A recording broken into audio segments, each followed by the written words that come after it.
There is a house built out of stone, with wooden floors, walls and windowsills, with tables and chairs worn by all of the dogs. And this is a place where I don't feel alone, and this is a place where I feel like home.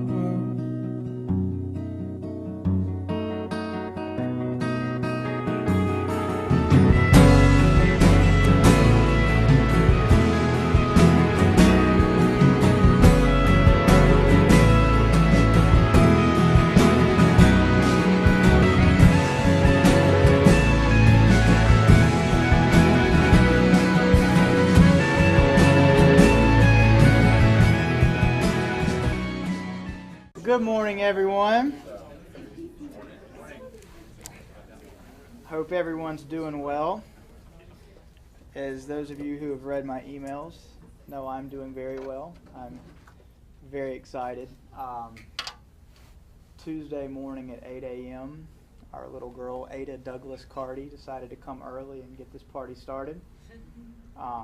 She's adorable. Within the first 5 seconds, I was already wrapped around her very tiny little finger. April's doing very well physically. One thing that we just want everyone to know, first of all, we want y'all to know how much we appreciate all the emails of kindness and congratulations and support. It really meant a lot. We felt a real outpouring of love from this community, and it really did mean a whole lot to us. She was 7 weeks early, and it wasn't a situation where Ada was just naturally ready to come. Sunday, right after church, about 1 p.m., we got a phone call that April's brother, who was 32, was diagnosed with stage 4 colon cancer. And as you can imagine, that news was devastating for April and for me. He was immediately flown that afternoon from Hendersonville, up outside of Asheville, where April's from, here to Winston-Salem to Baptist Hospital for emergency surgery, which happened on Thursday. And I'll get back to that in a minute. But the stress from Sunday afternoon through Monday is what led to April's early labor.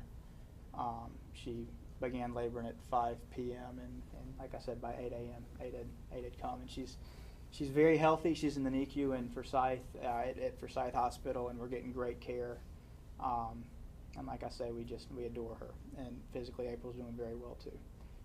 Her brother's surgery was Thursday, and we didn't get the report that we wanted when it was finished. So he's going to be going back up to Hendersonville for aggressive chemo, with the hope that they can shrink the remaining growth to a manageable size to go in and do another major surgery in 3 to 6 months. But the outlook doesn't look good, so we need a miracle. In the meantime, if everybody would just please keep April and her family and all of us in your thoughts and prayers for comfort and peace in a very, very difficult time. What's her brother's name? Her brother's name is Casey. He's 32. He's married, and he has 2 little kids, one who's 3 and one who's 18 months. And as you can imagine, he doesn't know what to think. His wife doesn't know what to think, and it's just a really tough situation. But I'm really excited to be here with y'all this morning. And like I said in the email, I'm sorry that this is going to be a repeat of one of the ones that we did very early last year. But let's go ahead and let's get started. I'm gonna read just a very brief passage from Mark 12 that we'll circle back to at the very end of the discussion. And this is Mark 12, verses 38 through 40. As he taught, Jesus said, "Watch out for the teachers of the law. They like to walk around in flowing robes and be greeted with respect in the marketplaces, and have the most important seats in the synagogues and the places of honor at banquets. They devour widows' houses and for a show make lengthy prayers. These men will be punished most severely." So As I said, we're going to leave that alone for a minute. We'll come back to it. And at this juncture, I should be reading a parable from a book. I have the book. I went back to High Point to get the book. I left the book in Winston-Salem. So guess what? I'm going to try to tell the parable from memory. So everybody buckle your seatbelts. Here we go. So there's this pastor. And every Sunday the pastor delivers his sermon, a really rousing sermon that has everybody hanging on his every word. And as soon as he finishes, he prays and then he says, all right, the rest of you go enjoy your lunches. I'm going to go do what I do every Sunday, and I'm going to go and I'm going to feed the poor and the homeless. And he goes off and everybody walks out celebrating just how selfless and how charitable this pastor is. Well, what his parishioners don't know, and what even his wife and family and his friends closest to him don't know, is that he's not really going to feed the poor and the homeless. He's going to play golf a county over. And he does this every Sunday for several years. He says, I'm going to go feed the poor and the homeless. He drives off and he plays golf. Well, some angels find out about this, and they're not too thrilled with it. So finally, one day, they go to God, and they say, we don't like this. Something needs to be done. And God says, I'll handle this next Sunday. So the following Sunday, sure enough, like every Sunday, he gives his rousing sermon. And then as soon as he finishes, he says, and I will now go and I will feed the poor and the homeless. And he gets in his car and he drives off to the golf course. Only this day, as soon as he gets to the first tee, he takes his practice swings, he tees off. And this ball just takes off on this beeline. And it goes straight towards the green, goes in for a hole-in-one. And he thinks, goodness! Gets to the next hole, same thing. Gets to the third hole, same thing. After 18 holes, every single hole was a hole-in-one. He finished with a score of 18, the perfect round of golf. The angels in heaven couldn't believe it. They were infuriated. And they asked God, they said, we thought that you were going to take care of this. We thought you were going to handle it. You gave him a perfect round of golf. And God looked at the angel and said, yes, but ask yourself, who's he going to tell? We'll come back to that too. So here's John 1, 44 through 50. Let's read this and we'll pray. Philip, like Andrew and Peter, was from the town of Bethsaida. Philip found Nathanael and told him, we have found the one Moses wrote about in the law, and about whom the prophets also wrote. Jesus of Nazareth is who it is, the son of Joseph. Nazareth? Nathanael asked, can anything good come from Nazareth? Come and see, said Philip.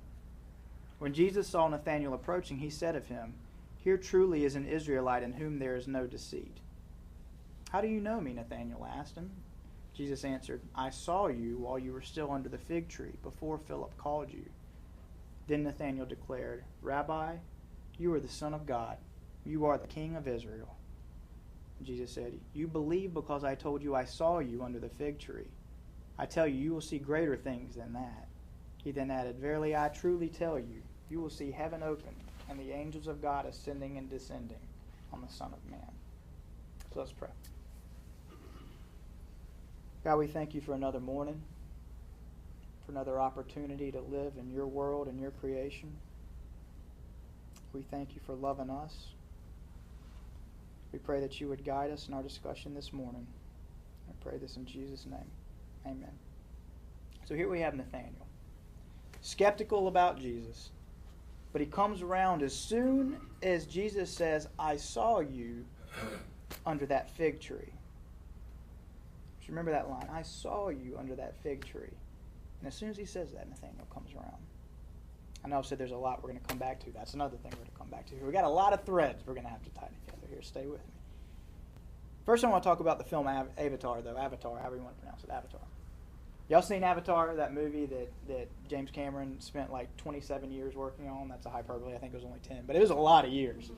3D, highest grossing film of all time. There's an important theme in that movie where the characters say to one another, they say, I see you. They'll look at one another very poignantly. They say, I see you. And in this film, I see you doesn't literally mean I see you, like I glance at you, I look at you. It doesn't mean I grasp what you're saying or thinking. It means something a whole lot deeper, something a lot more incisive. What it means is that I see all of you. I see your hopes. and your dreams and your fears and your hurts and your sadnesses and your insecurity. I see all and everything that makes you you. While the rest of the world simply sees you, I see you. I see you. It's a very, very touching and poignant thing. I see you. And this other movie that I stumbled upon last year is this movie called Detachment. It's a film starring that actor Adrian Brody, who won a Academy Award for the movie The Pianist. That was what it's called, right? He's a substitute teacher who does not want to become a regular teacher of record in the classroom. He just likes to transfer from one place to the other. And he's had a really difficult life, and he really likes to try to reach kids who've also had difficult lives. And in this really gripping, touching scene, and this is a really tough movie but good movie, I definitely recommend it. It is not a feel-good movie, but it's an important movie. This girl comes to him, a girl who fits every category you can think of for what would make someone an outcast in the high school classroom. Just picked on all the time you see in the classes. She comes to him one day and she says, it's just the two of them. She says, I feel like you see me. Do you see me? And it's just this incredibly important scene where he completely understands what she's asking. He says, yes, I see you. In Wendell Berry's Jayber Crow, I got a lot of references here in this talk. In Wendell Berry's Jayber Crow, which is a really great book, I highly recommend reading anything Wendell Berry's ever written. This is a great starting spot. The epigraph, that book, the little inscription, the little quote in the beginning of the book is taken from a poem by the poet Andrew Marvell, and it's called The Definition of Love. And this little epigraph, the little portion of that poem reads, magnanimous despair alone could show me so divine a thing. Magnanimous despair alone could show me so divine a thing. That's such a strange notion. Magnanimous despair. Magnanimous despair. You have to ask yourself, how can despair be magnanimous? In the book, in recounting, in his Jayber Crow's recounting, it's a first-person narrator who's talking to us in this book, and recounting his first passing notice of the girl that he would eventually fall in love with. Jayber Crow ends that chapter about that moment with this line, quote, the brief, laughing look she had given me made me feel extraordinarily seen, as if after that I might be visible in the dark. The look she'd given me made me feel extraordinarily seen. That's the end of the first chapter of the book. Then, at the very end of the book, after a long, hard life, a life where we, the reader, watch Jayber grow in his understanding of who he is and what love is and why human beings treat one another the way that we do, we see Maddie, his love, in the final chapter, in the final narration of the book. We see her about to pass away, and here is how Jayber Crow concludes this story. He says, quote, and then she gave me the smile that I will not see again in this world, and it covered me with light. And it covered me with light. So I bring that up to ask this. Why would her smile make him feel, quote, extraordinarily seen? Why would it, at the end of her life, cover him with light? Is it because it's such a beautiful smile? No, of course not. I'm sure it was a very pretty smile, but that's not what it was. It was because something about that smile, the intentionality behind it, the purpose of it, made it feel directed at him. Not just on a surface level, but something about that smile to him implied there was something in him specifically that had elicited that type of intentional smile when it did. And he says in that moment it made him feel seen. Years ago, I was asked to go speak at Saddleback Church out in California. Y'all know who Rick Warren is? He's the guy that did that book, The Purpose-Driven Life. It's his church. And I was out there to speak a couple times, and so I was there with a lot of the staff for several days. And one of the girls on staff ended up telling me this story that has always stuck with me. She said that there was a time that she had this practice of she would always go up to everyone and introduce herself, at her events and say, "Hey, I'm so-and-so," and her objective was to make everyone feel very welcome, which is a very important thing. She was doing the right thing. She said there was one day where she went up to a girl and introduced herself, and the girl said, "Yeah, I know you've introduced yourself to me the last 4 weeks." And she said that moment just stopped her cold, because she said she realized that while her intentions were good, she wasn't really investing in the people she was talking to. And I resonate with that completely, because in our lives we talk to people, and it's sometimes hard to, in every passing conversation, to always be aware of the importance of every single exchange we have with people. How we all yearn to be understood and loved and seen. And something about that story has always stuck with me. So let's look back at that word magnanimous again, from magnanimous to spare alone. Here, this girl that I talk about from Saddleback felt like she was being magnanimous. That's what she felt like she was being. But she wasn't. And that was dangerous. It's dangerous. Think about what that situation, that moment, articulated to that young girl that she had introduced herself to 4 weeks in a row. What message was communicated? What do you think it said to that young girl about her sense of self-worth? Think it made her feel seen? Of course not. In the Phaedo, Plato, the famous philosopher, he says that pleasure and pain are wedded. He says they're inextricably bound together. Quote, "How strange it seems, friends, this thing people call pleasant, and how striking a relation it has to what seems opposite to it, the painful. The two things refuse to present themselves to a person at the same time. But if anybody pursues one of them and catches it, he or she's practically forced always to take the other as well. It's as if they were two things growing out of a single head." Isn't that a true thought?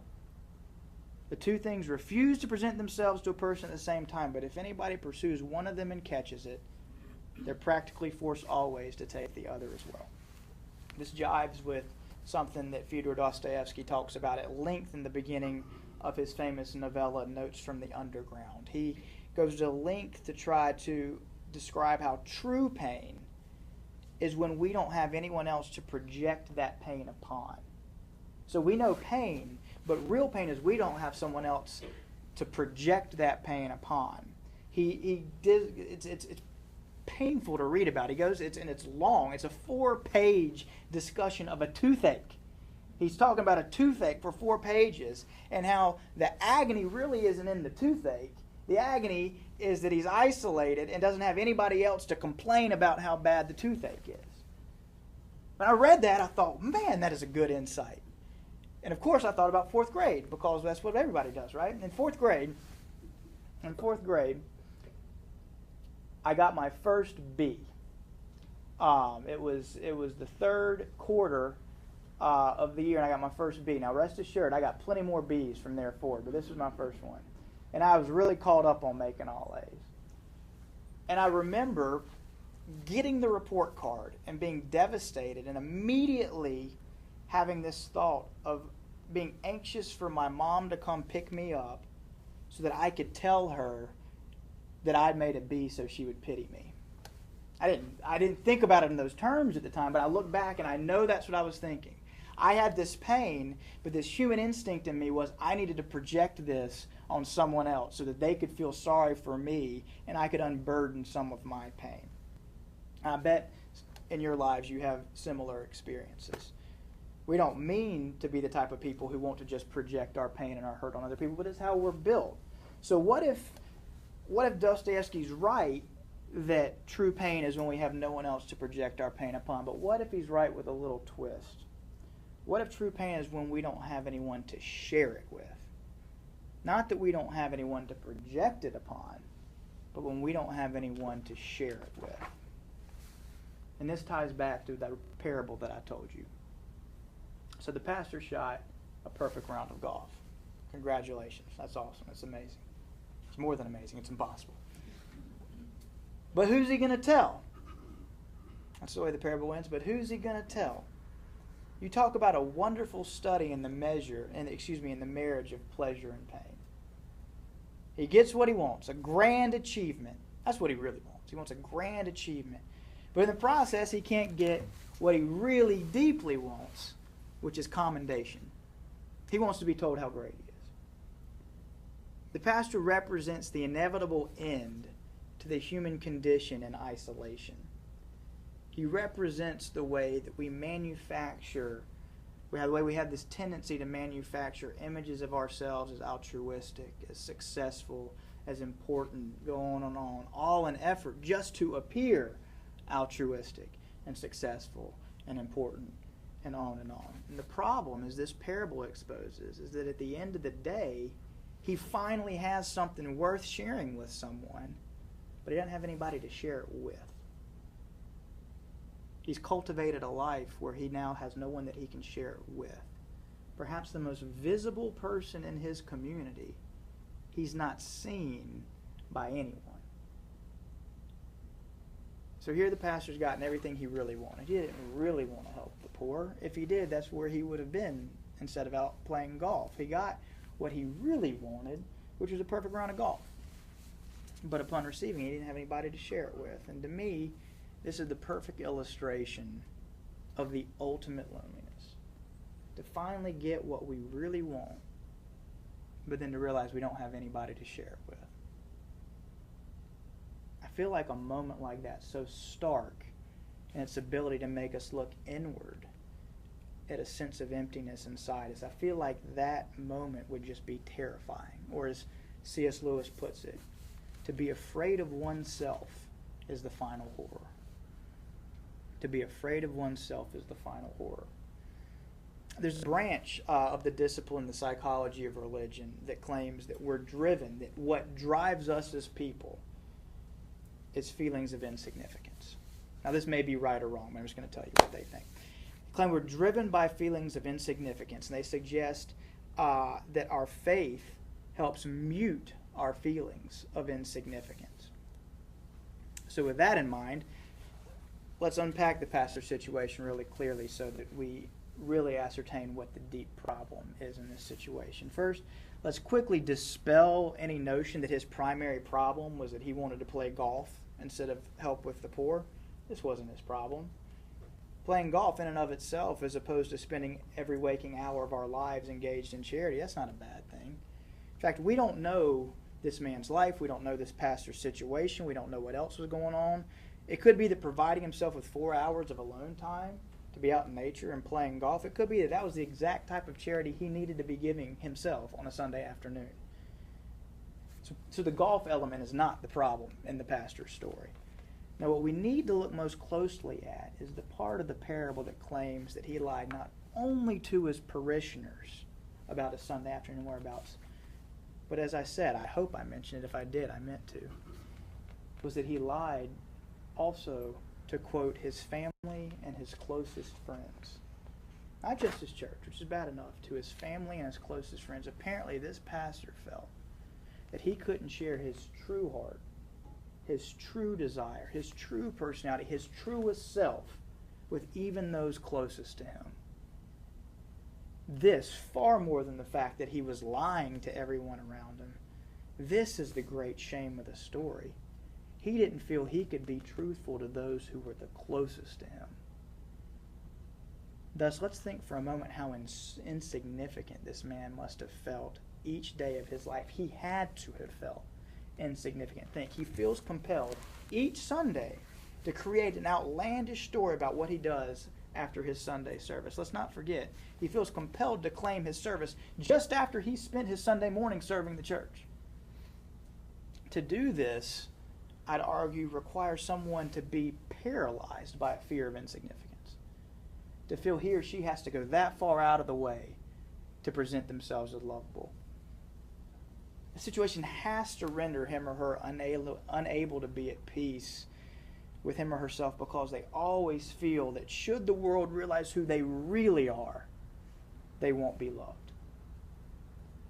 Thus, love in this paradigm is conditional.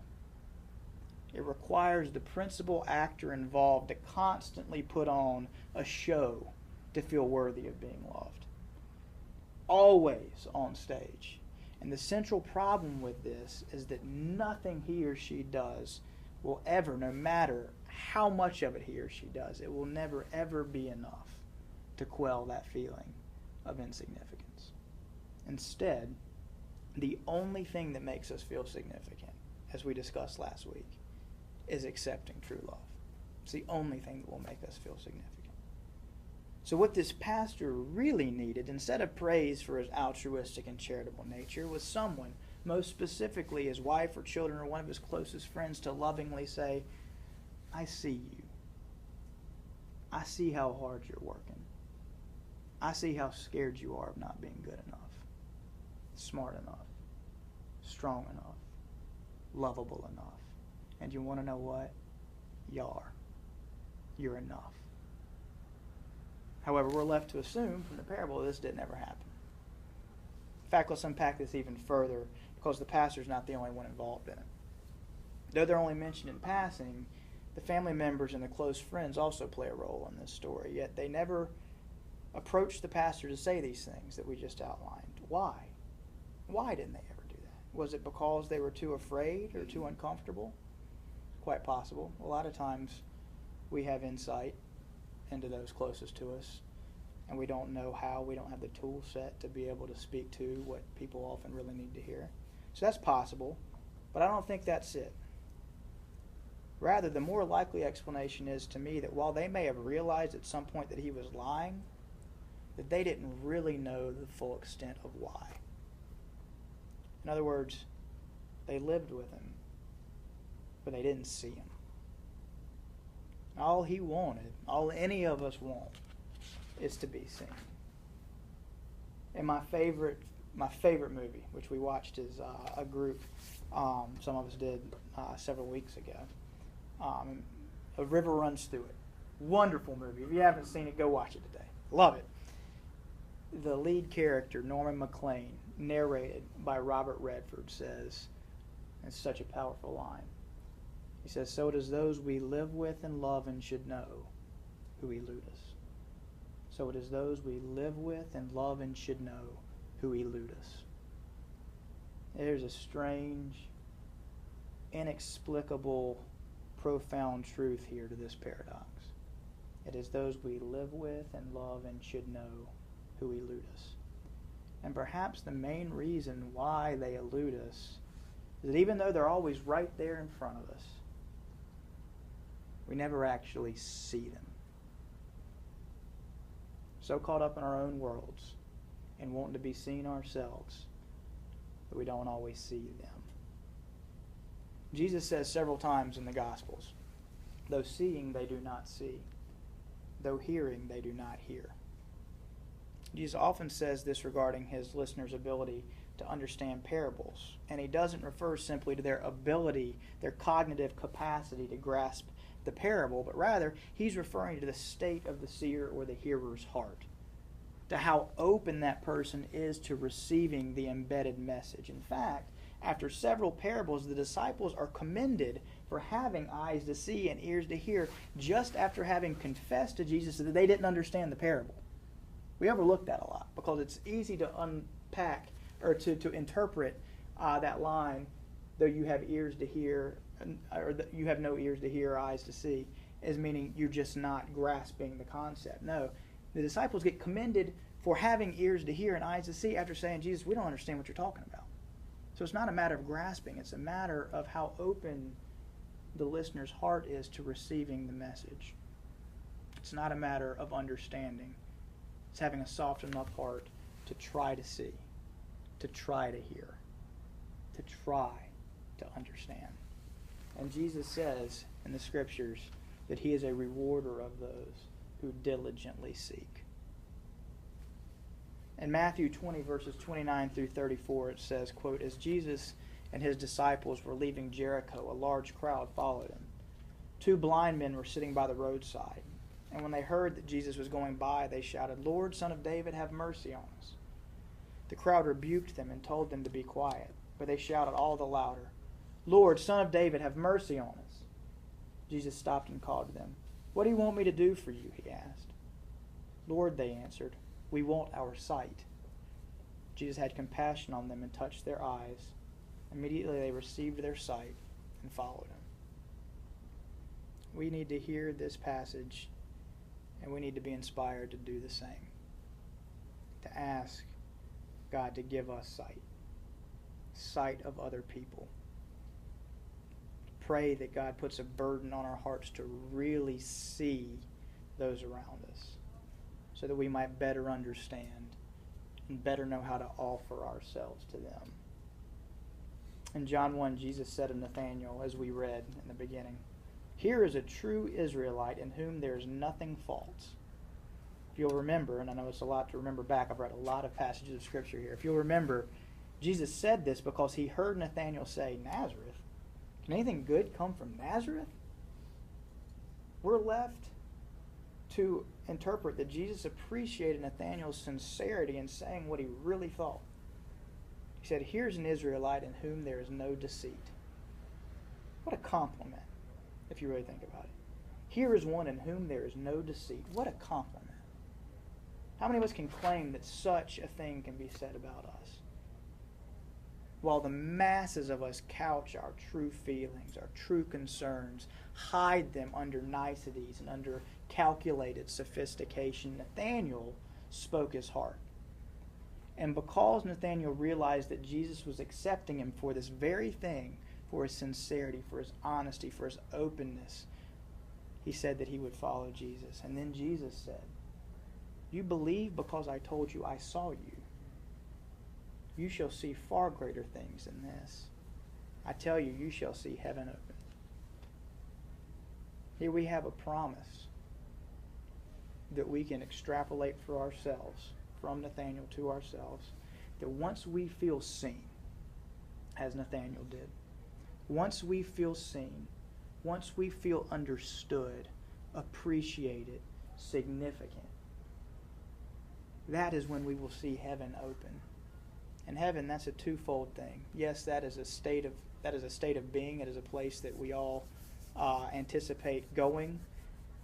Heaven is also an experience of the totality of God and of becoming our truest, realest selves, the kingdom of heaven on earth. Heaven open, it says. In other words, we will experience life. Like we talked about in the first week, we'll experience life, and not just experience life as we know it now, that we would experience life abundantly. That we will become our truest selves, the selves that we were designed to be. That is our little foretaste of heaven. And it's the promise that Jesus gives us when he says that you will experience life through me, and you will experience life abundantly. So let's contrast that experience of a radical, energized joy and peace and comfort and growth that is our experience here on this side of eternity of heaven. Let's contrast that with those characters that were talked about in Mark 12, the very first passage we read about the people who seek attention and vainglory and walk around in their flowing robes. Jesus says in that passage, such men will be severely punished.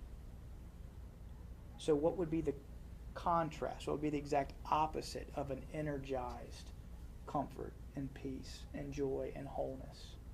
That would be the severe punishment. And we see in the parable of the pastor what this severe punishment looks like ultimately. It's living a life of complete emptiness. It's being all alone in a crowded room. It's receiving heaps of praise while all the while feeling wildly insignificant. The severe punishment is loneliness, emptiness, and a hard, calcified heart. And if I had it here, I would read the C.S. Lewis passage that specifically talks about this very thing, but I don't have it right here.